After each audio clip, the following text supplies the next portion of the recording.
presents Hollywood. The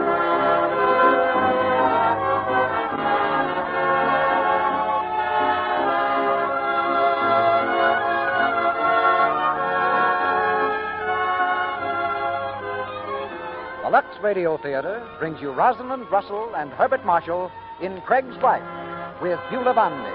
Ladies and gentlemen, your producer, Mr. Cecil B. DeMille.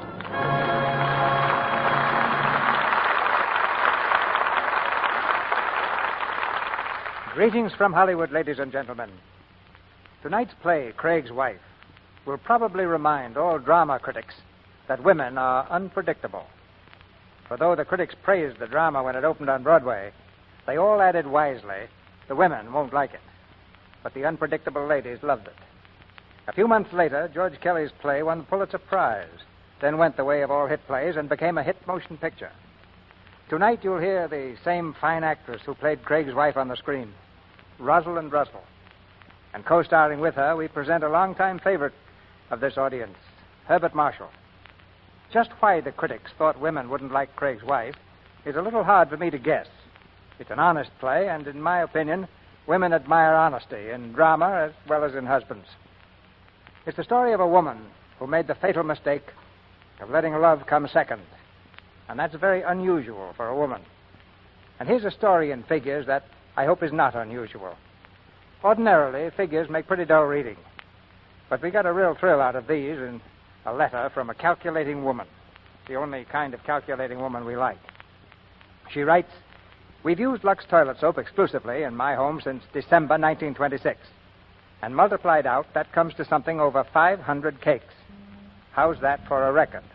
And we are farmers, not screen stars." That's nearly 15 years. So the lady must have been satisfied. Personally, we think the farmers of this country have pretty good judgment. So when they pin a blue ribbon on our product, it's something to boast about. And 500 cakes of Lux toilet soap certainly spell enthusiasm to anybody. And now, a rising curtain spells the beginning of tonight's play. Here's the first act of Craig's Wife, starring Rosalind Russell as Harriet Craig, Herbert Marshall as Walter, and Beulah Bondi as Miss Austen.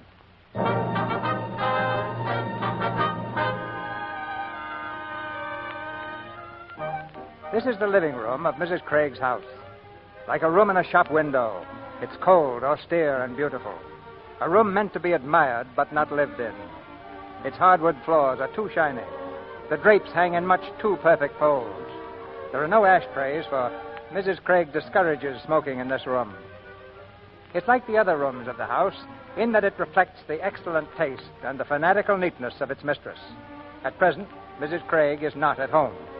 But, as if anticipating her immediate return, two maids are feverishly dusting the spotless furniture. Do you think I ought to dust the top of the fireplace, Mrs. Harrell? Now, Maisie, you know better than that. Just dust every square inch of this room. But it don't need it, Mrs. Harrell. Just the same, do it. If there's a speck of dust, she'll find it. Mrs. Craig never looks where I have dusted. She always looks where I ain't. And even if I have... Maisie, don't touch that vase. What's the matter? Put it down. Put it down. You know she can't stand for anybody to touch that vase except herself. I just wanted to dust up here. Well, don't ever touch that vase. If it ever got broken, she'd raise the roof. Here, put the newspaper on the table in the hall. That's where she likes it. She's too fussy. Paper says more rain tomorrow. Mrs. Craig won't like it. It may not be raining in Albany. I wonder how her sister's getting along. If you ask me, she's pretty sick. Mrs. Craig would never leave here in a million years if she didn't have to. Say, Mrs. Harrow, didn't you used to work out on Willis Avenue one time? For 2 years, yes. Why? Did you know any people out that way by the name of Passmore? I don't think so. Why? Well, it says here in the paper that they were both found dead this morning in their home. Good heavens. What happened to them? It says, fashionable Willis Avenue residence scene of double tragedy. Bodies of J. Fergus Passmore and wife socially prominent in this city found dead in home from bullet wounds. Cause of death shrouded in mystery. Police working on identity of gentleman visitor seen leaving premises in automobile shortly after midnight. How awful. I wonder if Mr. Craig knew him. Probably. Passmore. Now that I come to think of it, I'm sure I've heard him mention that name. You want to hear more? No, we haven't time. It'd be just like Mrs. Craig to walk in on us before we're done with the work. I thought you said she wouldn't be back before Saturday. Well, that's what she told me before she went up to Albany. Well, it's just as well to keep a day or two ahead of a woman like Mrs. Craig. But the house is clean, Mrs. Harold. There ain't a pin out of place. There never is. If Mrs. Craig gets an idea there is, sick sister or not, she'll take the first train home. Get to work.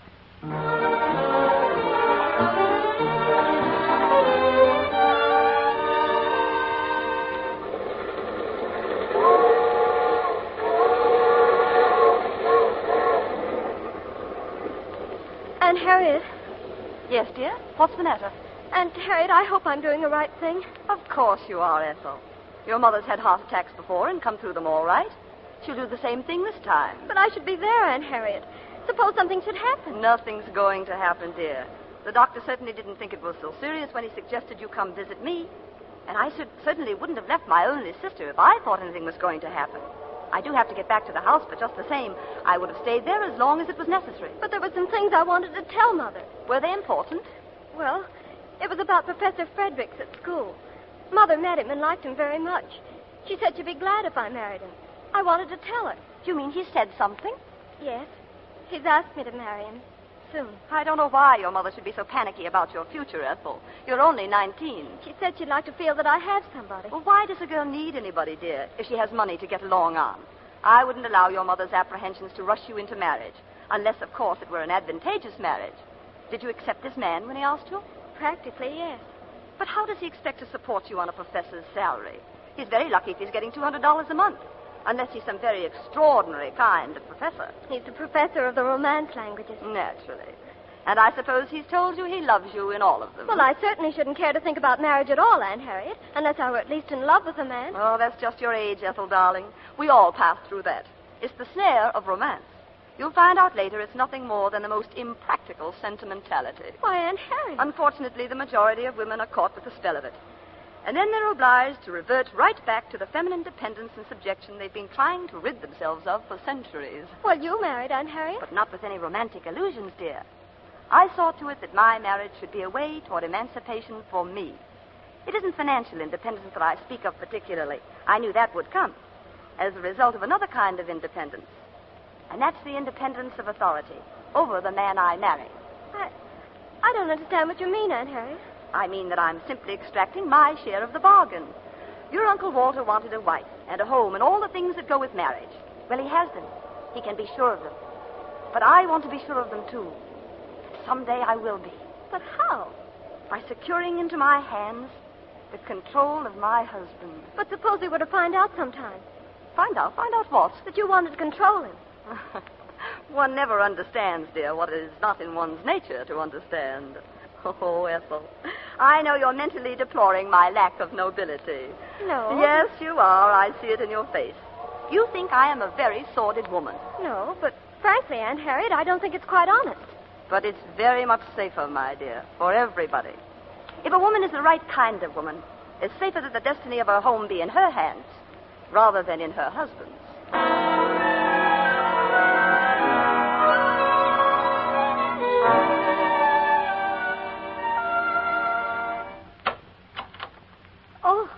Oh, how do you do, Mrs. Craig?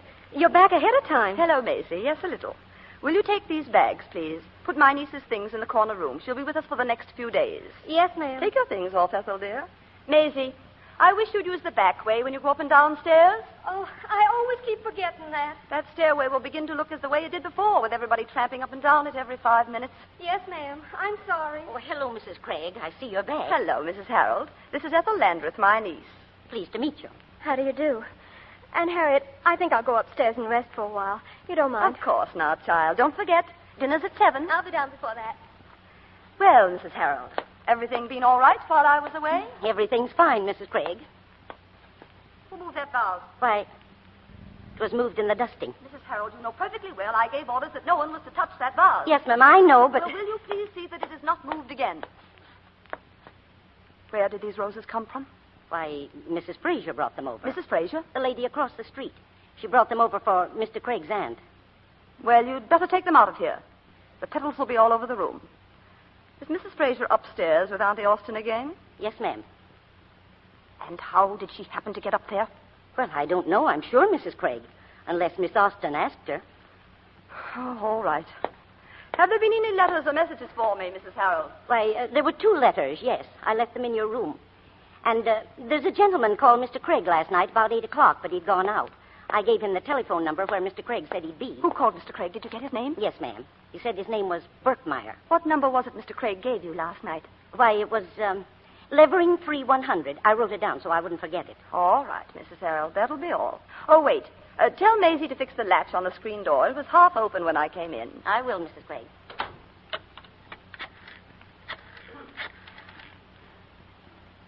Information. Hello? Could you give me the address of the telephone number Levering 3100? I'm sorry, I don't have that information. Oh. Well, it isn't important. Thank you very much.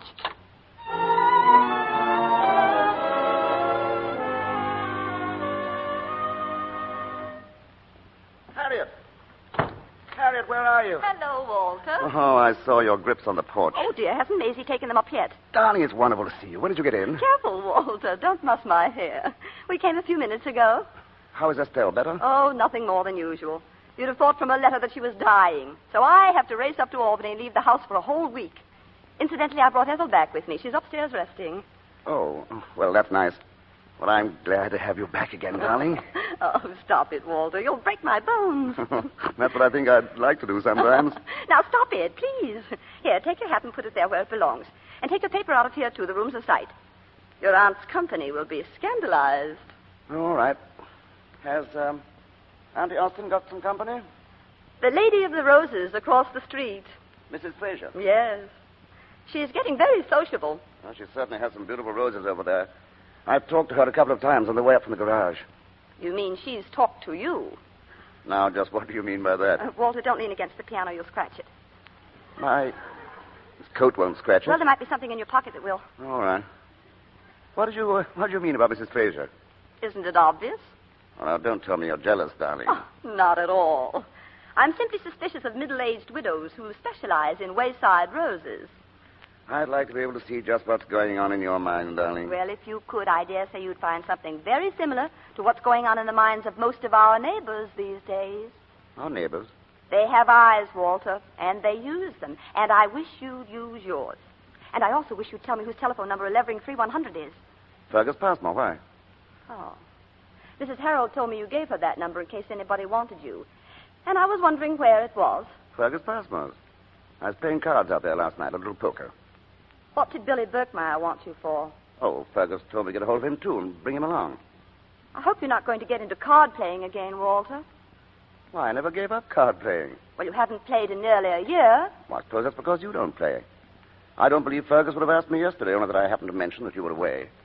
Was his wife there? Yes, she was for a while, but she went out. I suppose that's the reason Fergus asked you, wasn't it?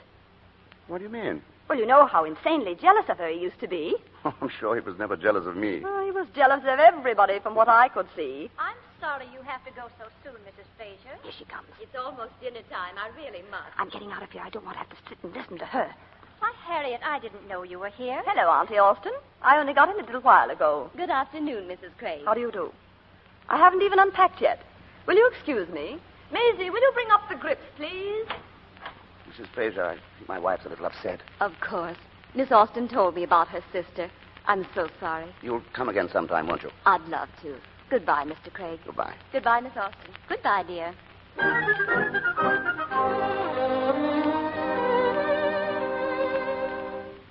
And I think it was time I came back, Auntie Austin. From the looks of things, if I'd stayed away much longer, I'd probably have found my house the thoroughfare for the entire neighborhood. You mean Mrs. Fraser being here today? You know perfectly well what I mean, Auntie Austin. How did she happen to get in here?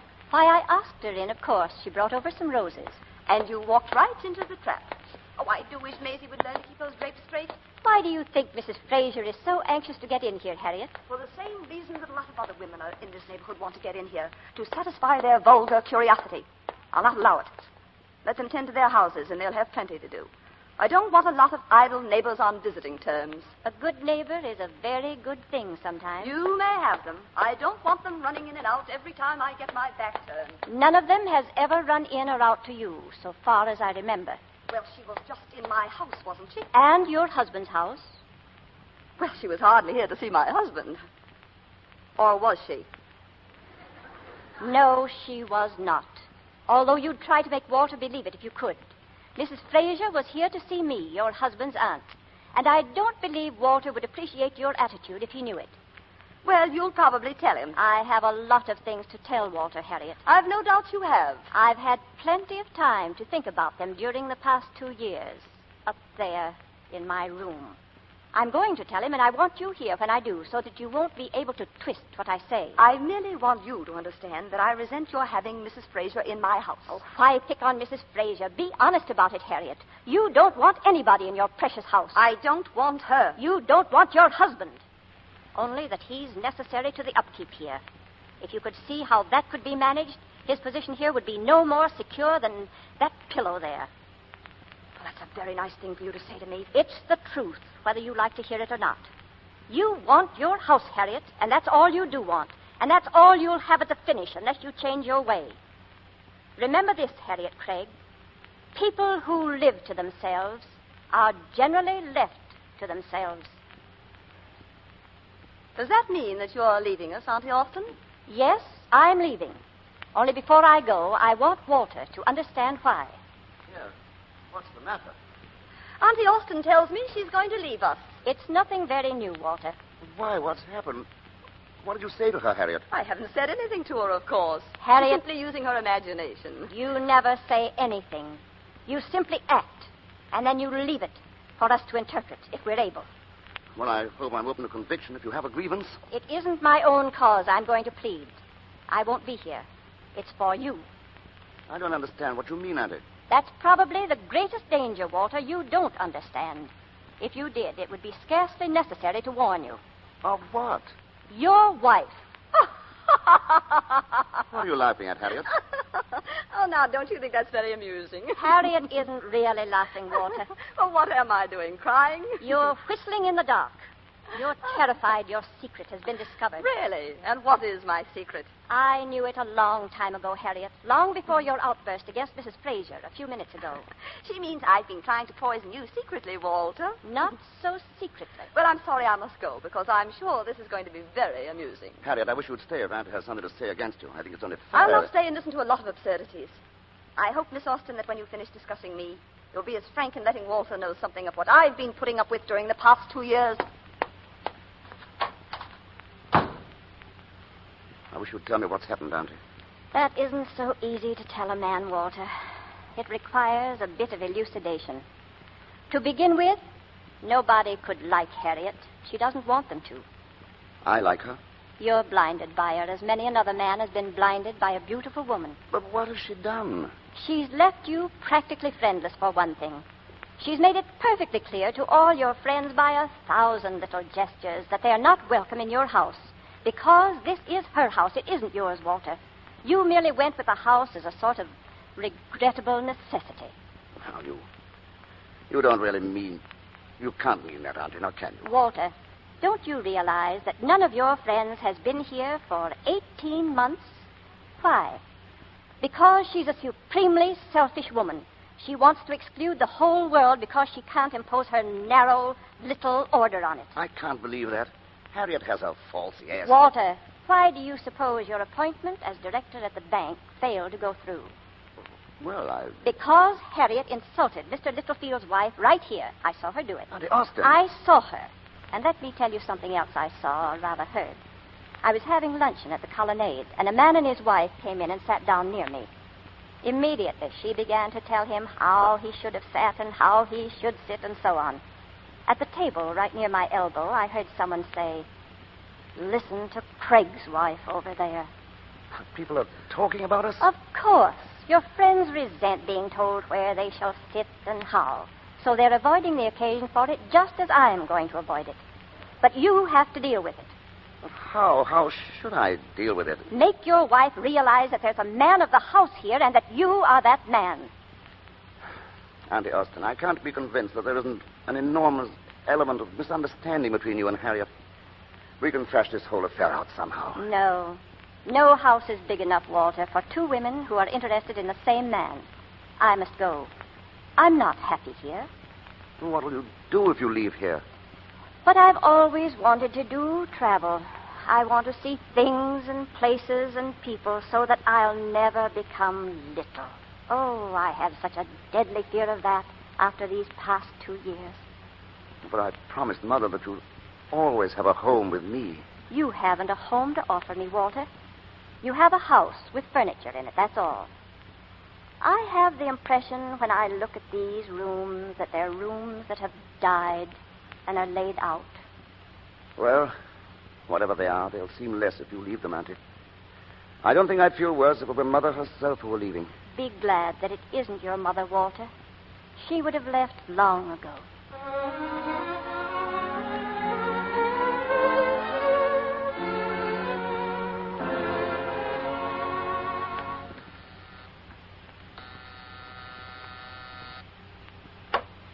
Good evening. Is Mr. Craig in? Yes, sir, he's in. Shall I have him? Billy, how are you? Hello, Walt. I've been trying to get hold of you since 4 o'clock this afternoon. Huh? Oh, come in. What's on your mind, Billy? What about it, Walt? About what? About Fergus and his wife. Haven't you seen the papers? No.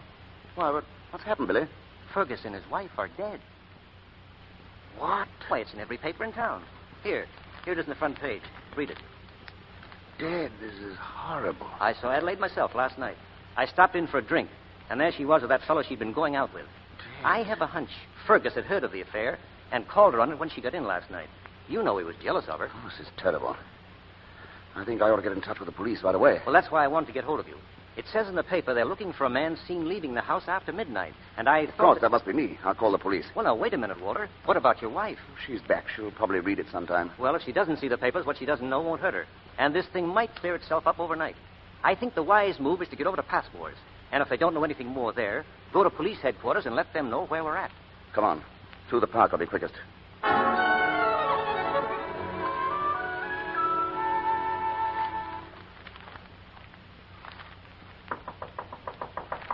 Yes? Dinner's ready, Mrs. Craig. I'll be right down. Will you tell Miss Landreth? Yes, ma'am. Fashionable Willows Avenue residence, scene of double tragedy. Bodies of J. Fergus Passmore and wife. Passmore?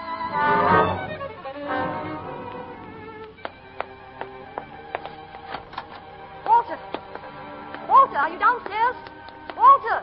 Mrs. Craig, dinner is... Maisie, where's Mr. Craig? Why, he was here with a gentleman. What gentleman? Who was he? I don't know who he was. Did Mr. Craig go away with him? I guess he must have. He might be in the garage. Run out and see. Tell him to come back. I want to see him. Yes, ma'am. Right away. Hurry, Maisie! Hurry!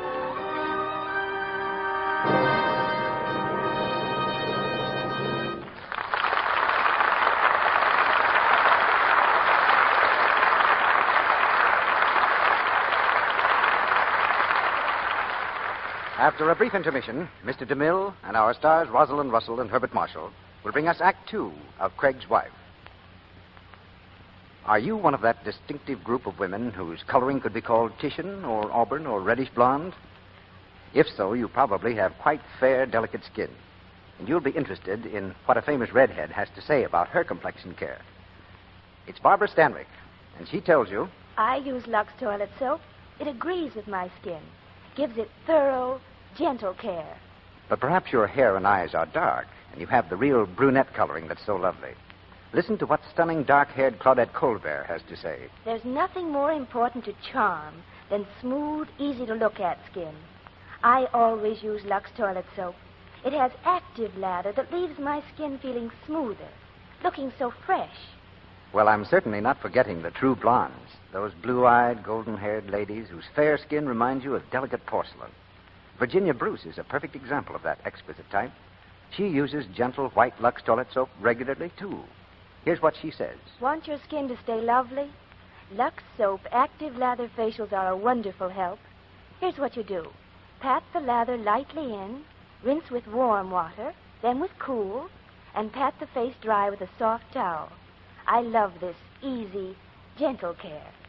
Yes, whether they're blonde, brunette, or redhead, or brownette for that matter, 9 out of 10 famous Hollywood stars use Lux toilet soap. And any woman knows that a soap has to be pretty special to be the choice of these lovely women to whom beauty is a profession. And Lux toilet soap is pretty special. It's as mild, as pure, as fine a soap as money can buy.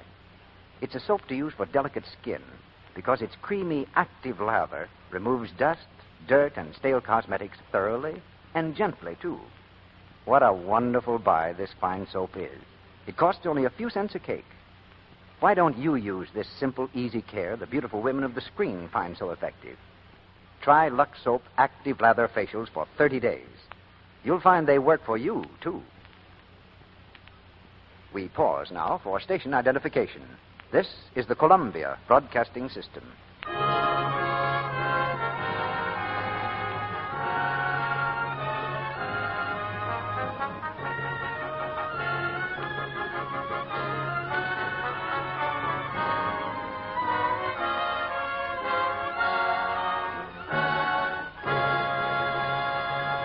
Act 2 of Craig's Wife, starring Rosalind Russell as Harriet Craig and Herbert Marshall as Walter, with Beulah Bundy as Miss Austen.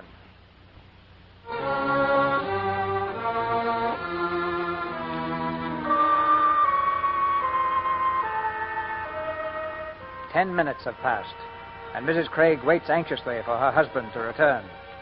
Nervously, she paces the length of her immaculate living room, the newspaper clenched tightly in her hand, the newspaper telling of the death of her husband's friends. Suddenly, the telephone rings.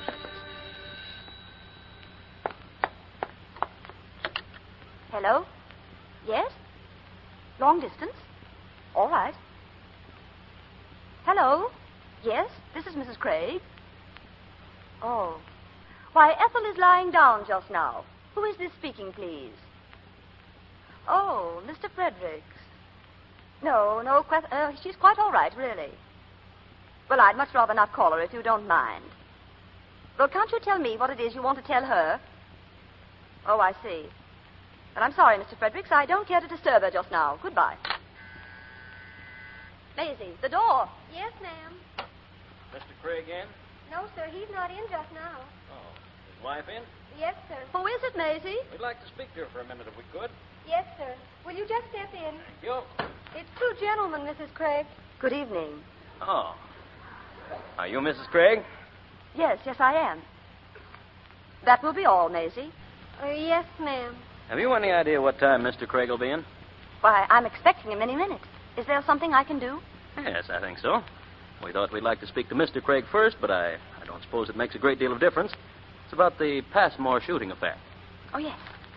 Yes, I've just been reading about it. Oh? Isn't it a dreadful thing? Well, it's rather a peculiar case. Of course, it could have been a foiled attempt at robbery, but that doesn't explain certain other conditions.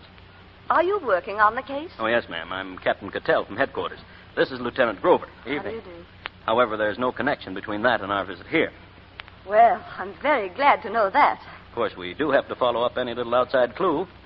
Now, a man was seen leaving the house shortly after midnight, but it was too dark to establish any identification. Besides, that wouldn't account for the death of Mrs. Passmore. You see, she didn't get in until after 3 o'clock. I see. Then you think Mr. Craig might be the man that was seen leaving there last night? Oh, no. That possibility is really not being seriously considered. You see, a house of that description might have had any number of visitors during the evening. That's very true. But you see, Mrs. Craig, we had a report from the telephone exchange that there was a call made from here this evening asking for the address of Mr. Passmore's home. You mean that somebody called from here?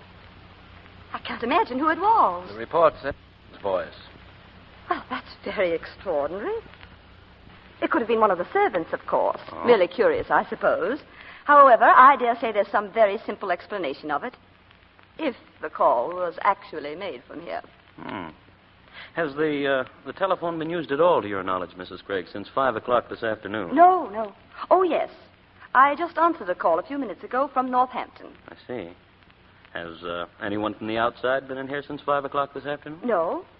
That is, except a neighbor from across the street. I scarcely think she would have used the telephone, though. I can ask Miss Austen, my husband's aunt. Well, if you don't mind, I'd like to question everyone here.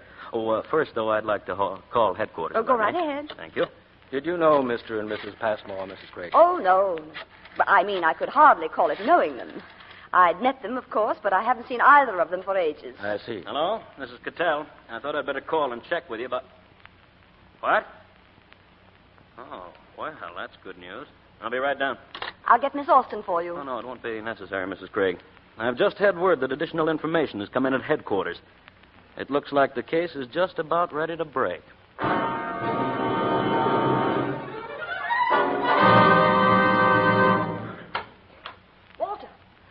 that you? Where have you been, Walter? Out with Billy Berkmeyer. Why? Come in and shut the door. Why, what's the matter, Harriet?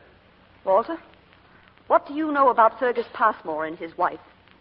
I don't know any more about it than you do, Harriet. I've been nearly out of my mind for the last half hour. I couldn't find you anywhere. Why didn't you call me then and not go rushing out of the house? I didn't want to upset you. Well, I certainly couldn't have been any more upset than I have been. I thought probably you'd been arrested or something. What would I be arrested for? Why, in connection with the Passmore thing, of course. The police are looking for you. You know that, don't you? Who says the police are looking for me? 2 detectives just left here not half an hour ago. What do they want? Doesn't it say in the paper there that you were seen leaving Passmore's at 12 o'clock last night? Doesn't say that I was seen leaving there. Well, who else could it have been but you? You were out there playing cards, weren't you? Yes, of course. Did they say they knew I was out there last night? I don't remember what they said exactly. I was too upset. I was never placed in such a position in my life. I didn't know what to say except that you'd be back soon. Where did you go with Berkmeyer? Over to Fergus's house. And what in heaven's name did you do a thing like that for? Oh, why not? Well, do you want your name dragged into a thing like this, Walter? My name will be dragged into it anyway, won't it? But you don't have to go rushing out to meet a lot of scandalous publicity. I should think your own common sense would show you what it would mean to have your name even mentioned in a thing of this kind. Why, it would be in every newspaper in the country. That wouldn't bother me in the least, Harriet. My conscience is clear. Oh, don't be so absurdly romantic, Walter. It isn't a question of being romantic. No, and it isn't a question of conscience either. It's simply a matter of discretion. If you had nothing to do with this thing, what's the use of becoming involved? What do you mean, if I had nothing to do with it? Oh, don't stop picking me up on my every word. And don't smoke in this room. There are plenty of other places in the house to smoke, if you want to smoke. I don't know where they are. Did the detectives say when they'd be back here? I don't know whether they did or not. But if they do come back, Walter, don't give them any more information than I did. Well, I certainly won't deny that I was a friend of Fergus Passmore. You don't have to deny that you were his friend. But you certainly don't have to submit to a lot of cross-examination. Let them go cross-examine some of Fergus's other friends. Did he say he'd seen any other of Fergus's friends? Walter, I don't know. I told you I was upset. I hardly know what they said. I think I'll call up Berkmeyer. They might have gone over there to see him, too. Wait a minute, Walter. Don't. Why not? You can't call him now. Well, why not? Don't you realize the telephone is being watched? And if the police are probably watching Berkmeyer's, too, the first thing they do in a case of this kind is to watch the telephone calls in and out of the house. Not from this house. I mean from Fergus's house. I wasn't going to call Fergus's house. I was going to call Billy Berkmeyer. What difference does it make, Walter? Do you think the police can't put 2 and 2 together? Berkmeyer called you last night at Passmore's, didn't he? And there's undoubtedly a record of that call. That wouldn't involve my name. It would if the operator listened in. Do you suppose she has nothing to do but listen in on calls? Well, she listened in on this one, didn't you? On which one? What? What did you say? Which call did you say the operator listened in on? I don't know which one she listened in on. But someone must have listened in on something, or the detectives wouldn't have come here. Didn't they say when the call was made? What does it matter when it was made? The fact remains that our telephone is undoubtedly being watched now. Well, I want to know why it's being watched. Listen to me, Walter. Put down that telephone. I will not allow you to drag my name into a notorious scandal. Harriet, I've got to find out where I am in this thing. If you speak over that telephone, I'll leave this house. What do you mean, you'll leave this house? I mean exactly what I say. I don't want my name associated with a thing of this kind. Your name? Oh, ours, of course, both of us. But suppose something developed that would reveal the fact that I had been to Passmore's last night. Wouldn't it be better for me to be open and above board from the beginning? They're bound to be suspicious if I'm not. There are grounds for suspicions, Walter. What grounds? The fact that I was over there last night doesn't mean a thing. It isn't for me to determine the degree of your guilt or innocence. I'm not interested. You're not interested? I am interested only in the impression on the popular mind and the respect in the community we've got to live in. You mean you'd rather know I was involved in this thing and keep the respect of the community than know I was a victim of circumstances and lose it? Mrs. Craig, are you going to have dinner now? All right, Mrs. Harold. You'll be right in. Mrs. Harold, just a minute. You're not questioning the servants in front of me, are you? I am. I won't stay here. That's up to you, Harriet. Did you want to speak to me, Mr. Craig? Mrs. Harold, do you know if anybody has called Levering 3100 from this phone today? No, sir. You didn't have occasion to call that number, did you? Why, no, sir. I never even thought about it until Mrs. Craig asked me for it. She... All right, Mrs. Harold, thank you very much.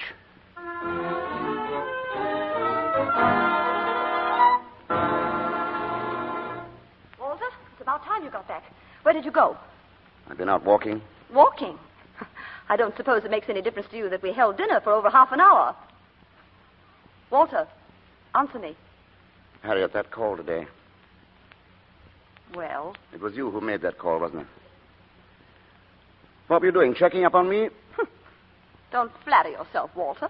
The man hasn't been born yet that I'd bother checking up on. Why didn't you tell the truth? Because I anticipated an attack of your romantic conscience. You were playing safe at my expense. I knew the necessity of it. I knew if I told you I made that call, you'd be on the telephone in 5 minutes telling the police. I intended doing that anyway. You silly fool. That's why I went with Billy Birkmeyer to police headquarters. Oh, And the only reason I didn't tell them then was the man in charge of the case wasn't there. But I'm going to see him tonight, and I'll tell him then. You can tell them that I'm leaving you, Harriet, too. why weren't you at least honest with me? Not try to make it appear that I was responsible for this thing. It's you that the police are looking for. Oh, you needn't try to turn on me. They wouldn't be looking for either of us if you'd stayed at home last night, instead of being out card-playing with a lot of irregular people. What was there irregular about Fergus There Passmore? must have been some irregularity, or this thing wouldn't have happened. Oh, I knew as soon as my back was turned that you'd be out visiting your friends again. You wouldn't be visiting them had I been here. How'd you stop me? Lock the door? It wouldn't have been necessary. You haven't been visiting your friends in the last 18 months, have you? Then you have kept my friends out of here. If I have, the end justified the means. My aunt said that you've driven all my friends away from me. Well? She also said something else, and I'm beginning to believe she's right. She said you were trying to get rid of me without actually driving me away from the house. I don't know what you're talking Yes, about. you do. That's why you left the room before she started. I'm sorry I didn't stay now. You should have, Harriet. Oh, how perfectly she knows you. And I felt rather sorry listening to her. I thought she was getting a little old and suspicious. Particularly when she said you had excluded my friends. But that's just what you've done. Oh, don't try to make yourself out a martyr. You've had your share of the bargain. I never regarded our marriage as a bargain. Did you expect me to go into a thing as important as marriage with my eyes shut? I wanted you to go into it honestly, as I went into it. But you've exploited me. You'd even let the police think me a murderer, just to preserve your own safety. I've been trying to preserve my home. What else is a woman like me but her home? Hasn't she her husband? She could lose her husband, couldn't she? Many women have. Couldn't she lose her home, too? She couldn't if she knew how to secure it. You mean if she knew how to fix it for herself? All right. You haven't lost anything by it. If I fix things for myself, I fix them for you, too. I haven't done anything that wasn't honest. How would you know, Harriet? I've simply tried to be practical. But with your usual romanticism, you want to make me appear like a criminal. I'm not reproaching you. You simply married the wrong man. I married a romantic fool. That's what I married. How well we understand each other now. Well, I understand you anyway. And you should be glad that I do. I don't know what would become of you if I didn't. The brass of you, the presumption. What have you ever done to assume such superiority? Now, don't get yourself into a temper. Mrs. Craig, Mrs. Harrow said you wanted to see me. I do, Maisie. I want to know why I found this card back of my vase on the mantelpiece. Well, you see, a lady came while you were at dinner. She was collecting for some charity affair. And you couldn't find any place for her card except behind this vase. Well, Mrs. How many times have I told you not to touch anything on the mantelpiece? But I only thought... I'm not interested in what you thought. When a girl won't do as she's told, then she'd better leave. I want you to get your things together tonight and be out of here tomorrow morning.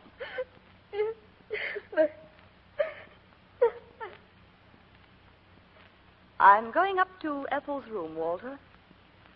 I'll speak to you when you've calmed down a little.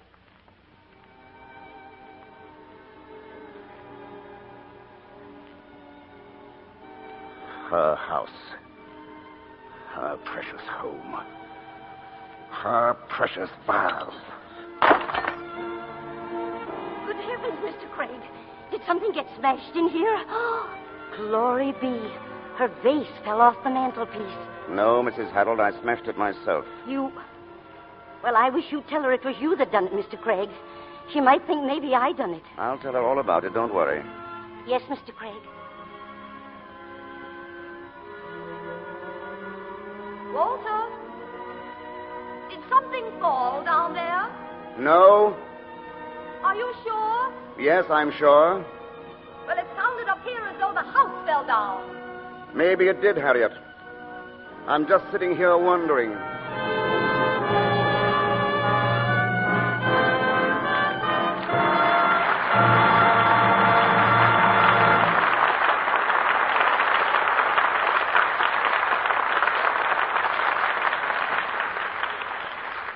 In just a moment, Mr. DeMille and our stars, Rosalind Russell and Herbert Marshall, will present Act 3 of Craig's Wife. And now let's tune our microphones to a very small apartment in a very large city. Anne Graham has just come home. Oh, my goodness, what a day. That office gets more hectic all the time. It seems as if 5 o'clock would never come. I wouldn't stir out of this apartment tonight for... Oh, well, I'll just see who it is. Hello? Oh, David. Fine, thanks. What? Tonight? Why, I'd love it. Okay. Goodbye, David.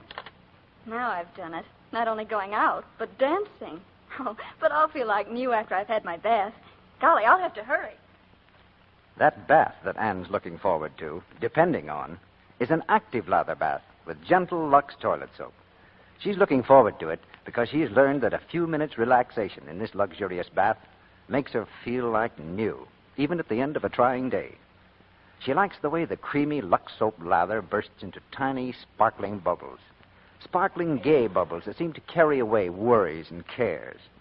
She likes the way the creamy lather caresses her skin, rinses easily away, leaving skin feeling so smooth and soft. Anne thoroughly enjoys this daily beauty bath of hers, but what's more important, she depends on it to protect daintiness. You see, Lux soap's active lather is gentle, but thorough. It carries away perspiration, every trace of dust and dirt, leaves skin really fresh, sweet. Yes, a daily Lux soap bath is a delightful way to make sure of that feminine charm that means so much. You're sure to enjoy this luxurious beauty bath, sure to love the delicate, clinging fragrance that Lux toilet soap's exclusive perfume leaves on your skin. Try it. Now, our producer, Mr. DeMille. The curtain rises on the third act of Craig's Wife.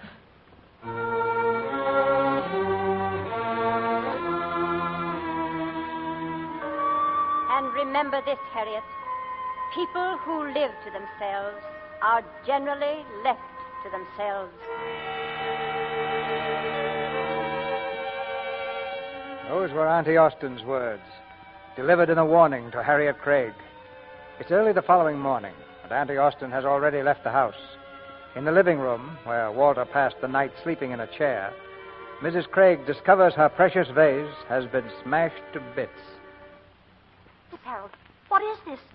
Don't tell me it's that beautiful little vase. Yes, ma'am. How did it happen? How? Well, Mr. Craig said... Look at it. It's smashed into 1,000 pieces. It must have fallen on the bricks Oh, there. that never simply fell, Mrs. Harold. It's absolutely shattered. Look at the size of the pieces. Oh, that beautiful thing that I wouldn't even allow anybody to go near. Look at it now. How on earth did it ever happen, Mrs. Harold? I don't know, I'm sure. I suppose Maisie broke it for spite, didn't she? No, she didn't break it, Mrs. Craig. She was out there in the kitchen with me when we heard it fall. Well, send her in to me now. I want to speak to her.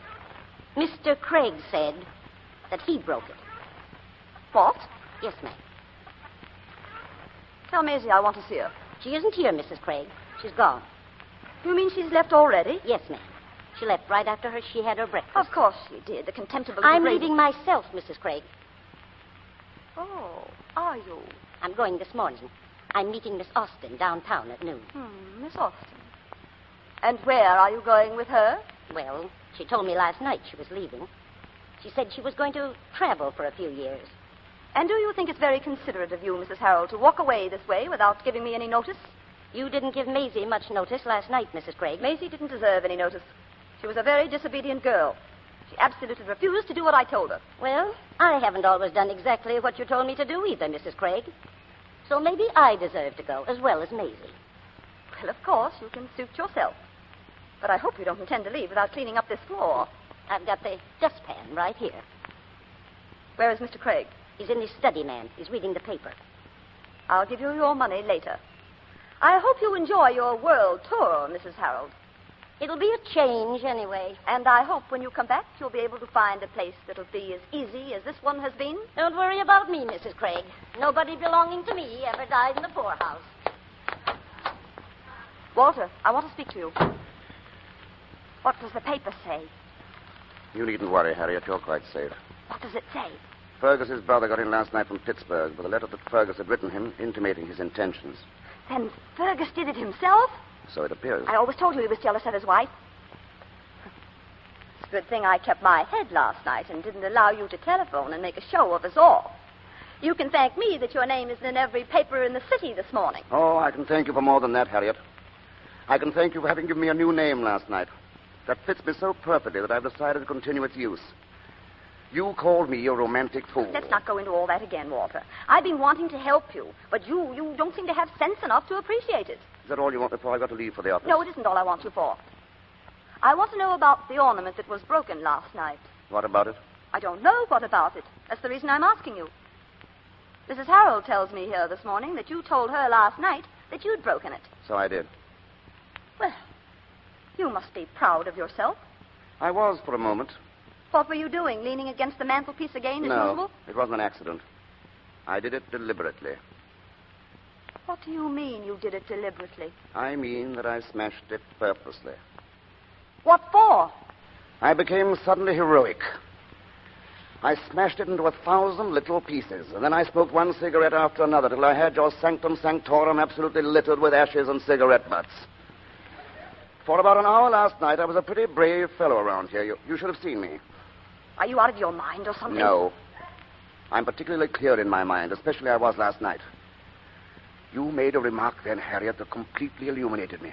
Like a flash of lightning, I saw it all. For the first time. Unfortunately, the lightning struck my home and knocked it down. I sat here all night wondering how I might build it up again. What remark are you talking about? You said that a woman might lose her husband, but not her home, if she knew how to secure it. Well, hasn't many a woman lost her husband? And many a man has lost his life, too, because his wife has never made a sufficiently illuminating remark. I saw your entire plan then, Harriet, and my instincts called for immediate action. So, as an opening gun, I smashed the vase. And I was going to smash all the other little ornaments that you worshipped before me. I was going to rule my house with a rod of iron. Oh, Walter, you're so romantic. But I couldn't sustain the role indefinitely. You're right. I am a romantic fool. Ah, but I do wish you would have seen my attempt to be otherwise. At least you would have appreciated my sincerity to try to continue here as your husband. What do you mean? Your attempt to continue here as my husband? The role is not for me, Harriet. I can only play a romantic part.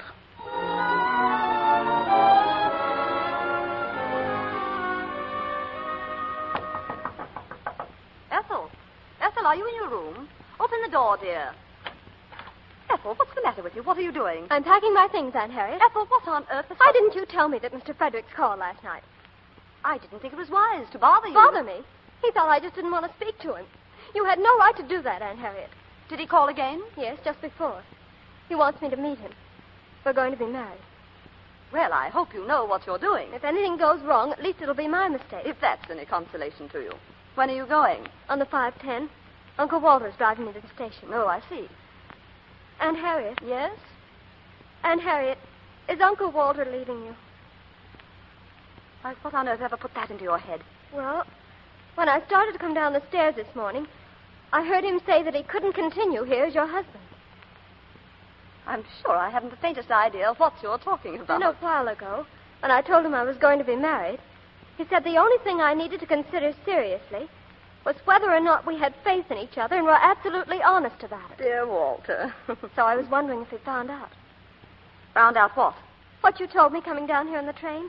And I said I didn't think you were being honest. Don't be a fool, darling. Walter couldn't get along without me.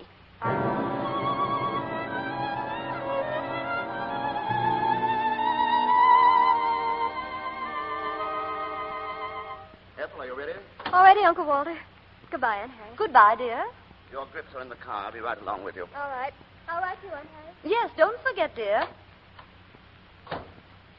Well, Walter, you won't be late for dinner, will you? Yes, very late, Harriet. In fact, I won't be here at all. Here's the key to your car and the garage. My house key's on the hall table. Now, listen to me, Walter Craig. You're surely not serious about leaving this house. I should think that decision would please you. Well, it doesn't please me at all. It's absolutely ridiculous. But it's so practical. Oh, don't try to be funny. And you've been deploring my lack of practicality for so long. I'd like to know what's practical about a man walking out and leaving his wife in his home. I have no wife to leave. You neither loved me nor honored me. Well, you married me, whether I did or not. I never saw you before in my life, Harriet. Until last night. Well, you married me, didn't you? And you married a house. If it's agreeable to you, I'll see that you have it, and you can go on having it, just as though I were here. You'll be here, unless I'm very much mistaken. You don't know your man, Harriet? I know him well enough for that, anyway. Oh, you knew him pretty well, I'll grant you that, particularly when you said that my mind worked very slowly. It's working pretty slowly now, when you don't appreciate the absurdity of a move of this kind. What did I do last night that was so terrible? You simply showed your hand, that was all. I kept you from making a fool of yourself. That's what I did. But you also showed me how I could keep from making a fool of myself in the future. Well, you're certainly not beginning very auspiciously, I can tell you that.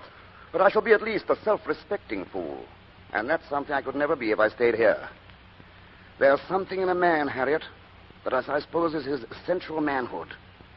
And you insulted that last night. Where are you going when you leave here? That would be rather interesting to know, Harriet. Where a lot like me are going. Out of fashion, possibly. Goodbye, Harriet. Walter? Walter?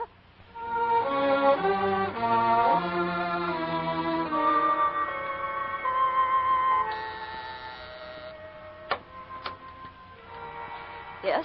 Telegram from Mrs. Walter Craig. Thank you. Oh. Is there an answer, Mrs. Craig? No. No, there is no answer. Your sister passed away at 4 o'clock this afternoon.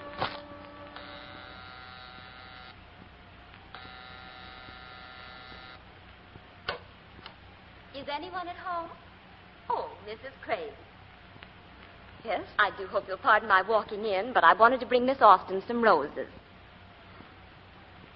Miss Austin isn't here, Mrs. Fraser. Well, if you'll just tell her I left them. Yes, of course. Is there anything wrong, Mrs. Craig?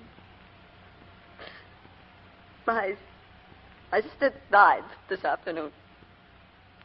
Oh, I'm sorry. I had no idea she was so ill, or I'd have never come back. I'm so sorry. I do hope you'll let me know if there's anything I can do. Thank you very much. I don't think there's anything anybody can do. I'll give the roses to Miss Austin when I see her. Thank you. Well, I suppose you want to be alone, Mrs. Craig. I'll just run along. Goodbye, Mrs. Craig.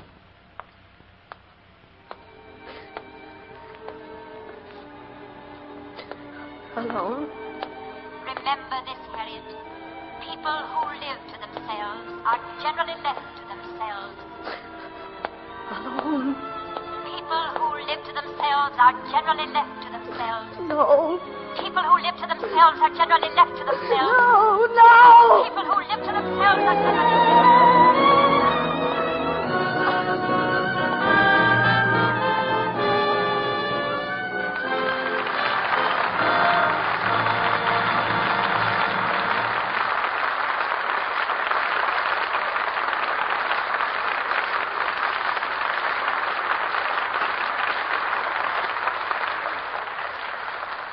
We chalk up 2 more fine performances on the record of this theater.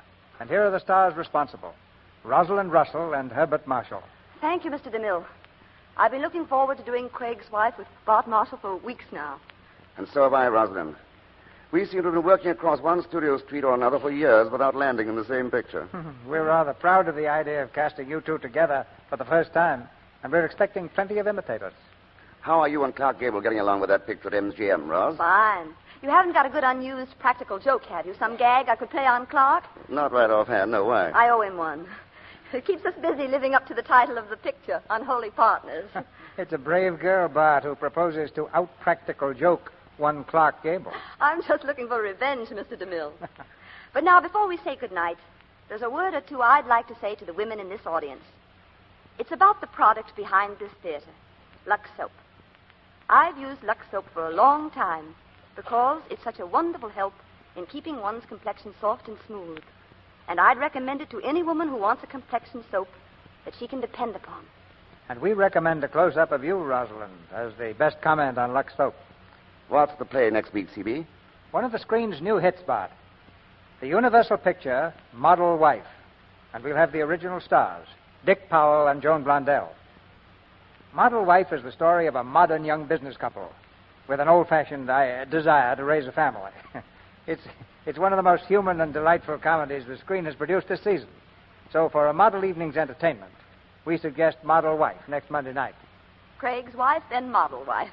You're certainly getting domestic, Mr. DeMille. But I know you'll have a great show next week. Good night. Good night, C.B. Good night. Good night. We'll never go wrong with acting like yours. Our sponsors, the makers of Lux Toilet Soap, join me in inviting you to be with us again next Monday night when the Lux Radio Theater presents Dick Powell and Joan Blondell in Model Wife. This is Cecil B. DeMille saying good night to you from Hollywood.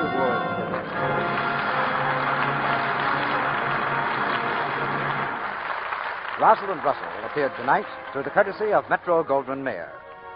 Herbert Marshall is now working in Samuel Goldwyn's production of The Little Foxes. Included in tonight's play were Jane Morgan as Mrs. Harold, Betty Moran as Ethel, Virginia Gordon as Maisie, Dwayne Thompson as Mrs. Fraser, Phillips Teed as Berkmeyer, and Charles Seal as Grover. Our music is directed by Louis Silvers, and your announcer has been Melville Ruick. This is the Columbia Broadcasting System.